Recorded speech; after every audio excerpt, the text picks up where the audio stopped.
Before we begin, I would like to give a shout out to one of our newest subscribers, Rusty's 10 Toes. Thank you for subscribing, and welcome to the family. And now, without further ado, on with today's video. Greetings, my dear viewers. It is I, Drayhon, and welcome back to D&Dealing, where we take a look at some of the weirdest things within Dungeons & Dragons and try to make sense of them. Kind of like Canon Analyzed, but for the rules. So this was kind of rules as written before rules as written. But it has nothing to do with the raw guide to Dungeons & Dragons, just how to deal with the rules. So far we have done how to deal with overpowered spells that really aren't overpowered. We have dealt with how artifices and psionics run, and we have even learned how to terraform our own favored terrain as a druid or ranger. Today, we're taking a look on how to become a captain of undead pirates. This is gonna be one of the weirdest things that I have thought of, but honestly, I don't think I'm the first one to think of this. I'm sure if you go onto Reddit or somewhere, you'll find something similar to my own concept. So how do we become an undead pirate captain? Well, first things first, we need the reborn race. This will give us, well, an undead feel. Not to mention that we won't have to worry about that stubborn, foul air that Spelljammer setting has, since we do not need to breathe. For your background, the Wild Spacer, Sailor, and Pirate are the best three candidates, especially if you're just wanting to sail the open seas and not sail the open astral sea. But that Wild Spacer will give you proficiency in the spacefaring vessels. For your class, this one's a little more loose. While the Lore Bard is definitely a good choice, I would highly recommend that you pick the Necromancy Wizard. And that is because of their feature. I can't remember what it was. I don't remember the name of it, but it gave your undead that were summoned by necromancy spells a bonus. Being able to use weapons and also being able to increase their damage output by your proficiency bonus, which is really good. As for feats, I would just recommend the Warcaster. This will allow you to concentrate on spells that need concentration. And yeah, like I said, Necromancy Wizards are going to be the preferred option here, though Lore Bard can gain access to some wizard spells that would work perfectly for this instance. I still would recommend that Necromancy Wizard for that little boost. Now, for spells, you can choose whatever spells you like, but I think the best spells would be Create Undead, Danse Macabre, and Create Undead, as well as Create Spelljamming Helm, because, well, we'll get into that in a little bit. But Create Margin would actually be an interesting one as well, just because it's one creature that's not undead, but it has an option of Flying Margin, I believe. I didn't read the spell in full, but you'd get to summon a Margin, which is not that bad.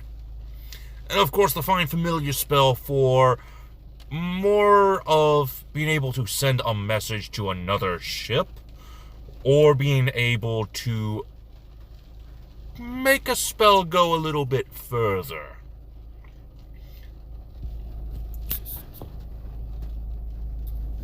Now, what ship would I recommend? Well, I would recommend the Night Spider, because it's a very, very big ship. Well, here, let me just show you. As you can see back here in the back, what is known as the deck. The main deck has the most space here, and that would easily be able to fit a good, hold on, 1, 2, 3, 4. I am not counting all that, it's going to take too long, but that's going to be a lot of undead that you could hide in that main deck. Not to mention a couple of the hold deck would be able to store all of your more necessary supplies like ammunition and possibly even spell components if your dungeon master is doing things properly and making sure you have spell components as one of the things you are keeping track of, which you should be doing. Anyway, now this battle deck up here has 5 siege weapons, which we can see over here. 4 ballistas and 1 Magonil? I can't pronounce that. Giant slingshot. Or just say giant slingshot. But yeah, it has those weapons, which will be perfect for some of your more intelligent undead, like, say, Create Undead's upcasted ability to summon some whites. I would recommend having those as part of those weapon. Now, granted, you still need to be able to crew each of your ballistas. 3 need to be able to crew the ballista, and 5 need to be able to crew the giant slingshot. But that's not going to be too much of a problem, because your zombies, or even skeletons, just need to be able to take orders. Which is why you have your whites, as well as you being able to use that. So that's a total of 17 crewmen on your weapons. But you also have a few other things that you might need to attend to, like, say, just being able to fly the ship.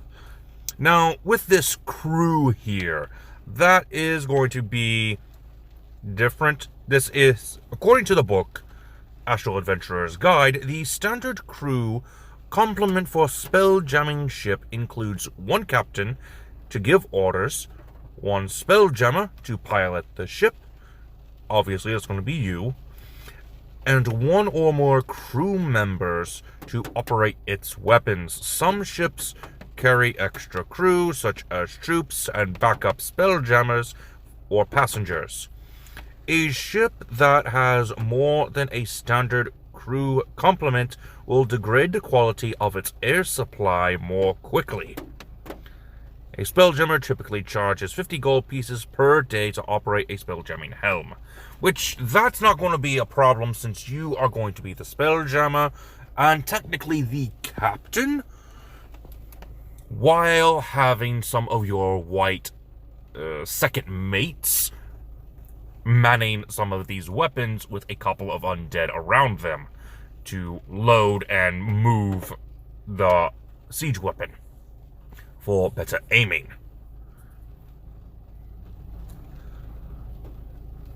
And again, it's not really going to matter about the air since, you know, undead don't require clean air. They don't require air at all. So that's not going to be an issue for you. In fact, having foul air would actually be an advantage to you, since air breathers kind of need clean air.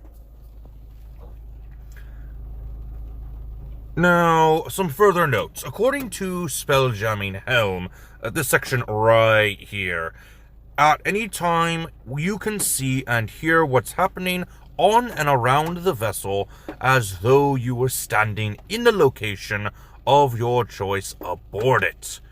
This means that any spell with at a blank you can see within range at a target.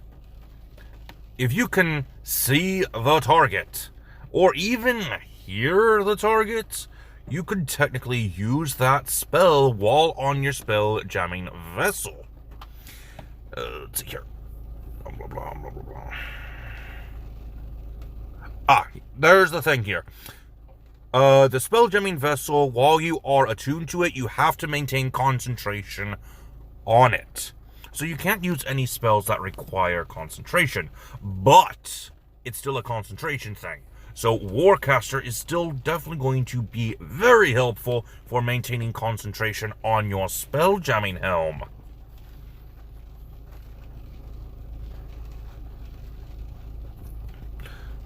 So yeah, that's still going to be important.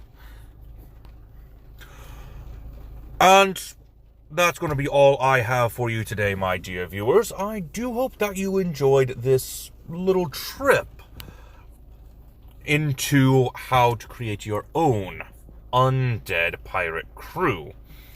I actually came up with this idea when I was reading over the rules for Spelljammer. And I decided to actually do this video after I was done with the encounters video, your adventure hooks.